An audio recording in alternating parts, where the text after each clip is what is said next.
welcome to HITC Sport. Right, so basically, let's just get straight into it. Today, let's take a look at YouTube football beef. What do you mean it's the most pathetically irrelevant thing in the world? Let's have a look. Anyway, before I start this, I just want to say I do have respect for all these fan channels. I'm not actually going in on them. I'm not taking sides. I'm just like a referee. I'm just like an impartial referee on the side, just reporting the facts. All right. So I don't want to see any guff on my Twitter. Alright, let's go. November 26th. A day that will forever become synonymous in football fan culture as the day when a deadly feud was created. You've heard of Capulets and Montagues, Jews and Nazis, people from Scotland and dental hygiene, but this was the big one. The bitter rivalry that would send tremors across the globe. Newcastle Fans TV versus the Magpie Channel. Whereas most feuds start because of crime and drugs, this one began with a 40-year-old bloke shoving his head into shot and shouting "F*** Ric Flair." Fuck Ric Flair. Now I know this man, he's actually a good lad, but Paul, I'm not sure how Ric Flair has anything to do with this game, especially considering he was most likely 40 miles up the road, safely secured in his padded cell. Woo! Woo! Woo! Let's be honest, that man probably gets let out twice a week at the most. 1 week later, Lee Lawler, Newcastle Fan TV, and your buddy who must have come up with it for about a week who was like, ooh, fuck Ric Flair. I tell you what, Lee, I seen your video in your bedroom with your Newcastle pencil case, your Newcastle fucking blazer, your Newcastle bed sheets. What people fail to realise is you had the Sun newspaper on the side with Dear Deirdre open because you don't know how to talk to women or men. Notice how as soon as he starts speaking about women, the kid at the back looks like he's about to shit himself. It's kind of like when you're back at school. Oh no, I met her on holidays. You wouldn't know her. Whatever he into, you're a fucking virgin, my friend. That poor kid backing out of the shot and praying the moment will end. Just kidding, I've actually spoken to this lad too, and he seems a decent fella. I actually tried to get this guy and put him in that Newcastle skit I did last week. Go watch it, by the way. Instead, he couldn't do it, so I tried to replace him with this guy. So here I am with Newcastle fans today. Let me ask, what do you think of the season so far?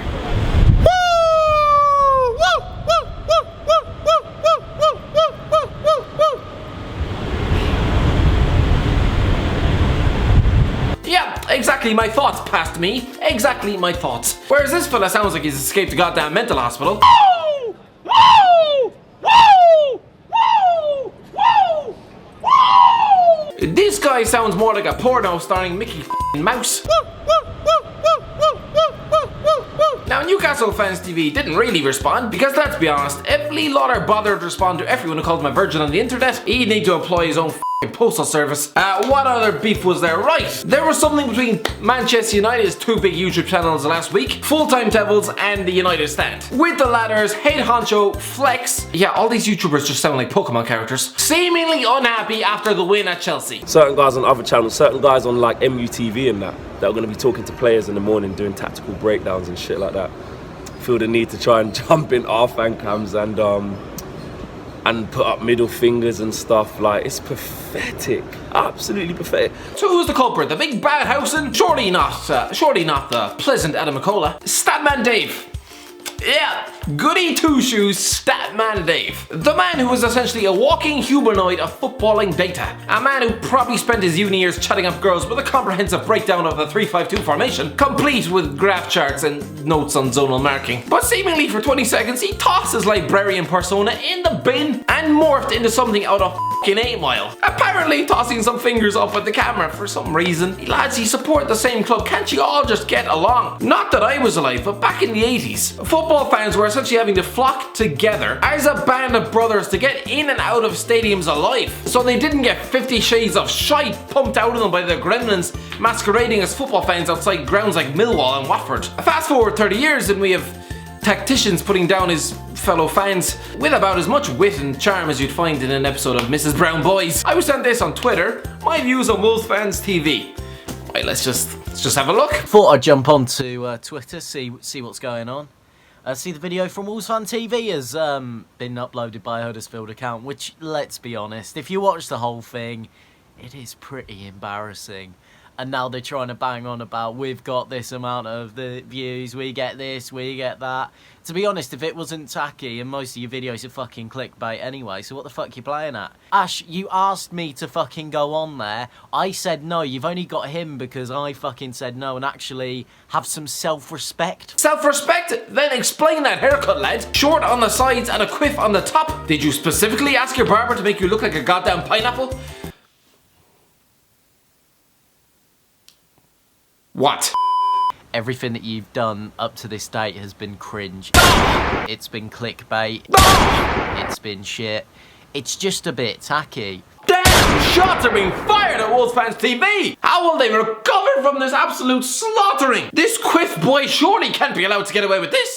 So basically what happened? Well, Huddersfield beat Wolves the other night, and this aforementioned Wolves Fan TV wasn't too pleased. This is an absolute joke. Who loses to Huddersfield Town in football anymore? Well, Wolves for one. Twice in a season. We've lost to a pub side. We've literally lost to a pub side. Alright, I'll stop you there. Look, I know Huddersfield are crap, but pub sides are filled with overweight 40-year-olds nursing splitting hangovers who just use Sunday mornings as an excuse to get away from the nightmare of kids, mortgage, and a violently aging wife. Huddersfield are not that bad.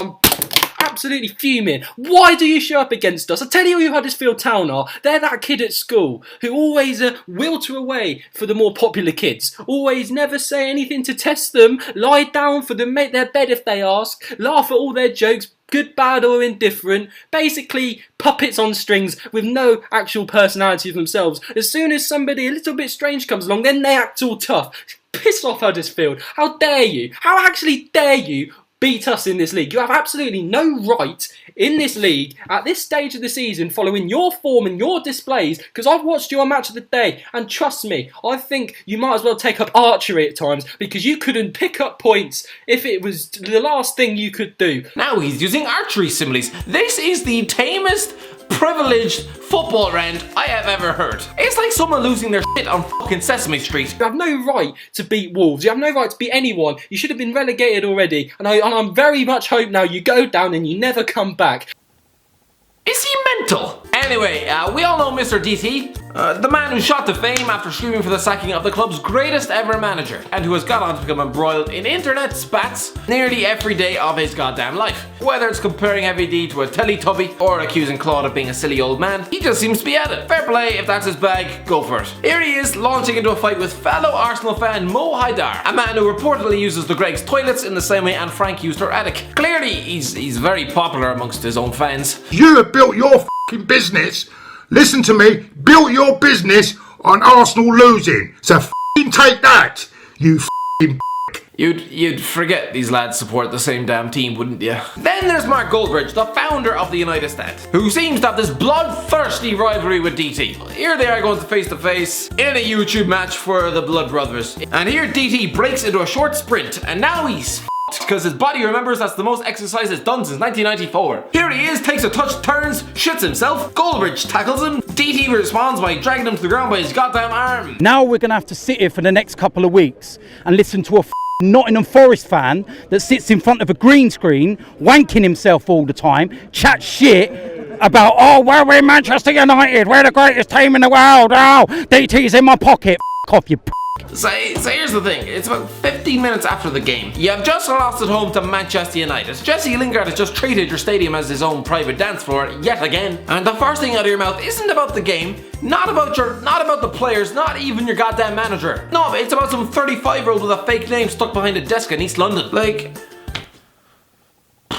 YouTube boxing matches are all the rage these days, with interest having been beefed up to the likes of KSI and Logan Paul. I get that, alright? I'll admit, when I heard Heavy D was calling on people for boxing matches, my initial thoughts were A, that they might as well just stage them in the local Tesco car park, because nobody is going to give one semblance of a shit. And 2, Jesus Christ, I hope they're going to have at least 3 trained doctors on standby, because in fairness, that man is at least 60% butter. You want it? I'm calling you right now. Are you want this boxing match? Let's do it. Go on,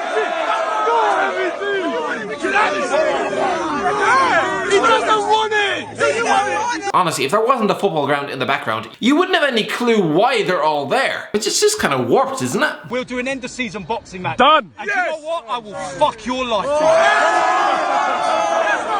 That's what I want to hear. That's what I want to hear. That's what I want to hear. This just reminds me of when we were all back at school and kids would challenge each other to fights at lunch all the time, whipping out the phones and everything. But those are 14-year-old kids with the hormones and testosterone going wild. These are grown-ass men with kids of their own and mortgages to pay. Who else is there? Yes, the Chelsea fan channels don't seem to like each other too much. Sophie was saying she's the biggest Chelsea fan channel on YouTube. What has she been drinking? Neither fan channel really gives away too much about the other one, so I don't really know why they seem to dislike each other. Maybe someone accidentally drowned the other one's cat in the bath. I don't know. But there seems to be some bad blood. If anyone wants to enlighten me, go ahead. To be honest, I don't really care. Kind of begs the question why I'm even doing this video. But I'm fine. I think some kid from Bolton tried to make a diss track about a Burnley fan. Let's have a listen. No, change my mind. Life is too short. Anyway, that's the end of the video, lads. If you have enjoyed, don't forget to give a like, share, and subscribe. And as always, talk to you in a while.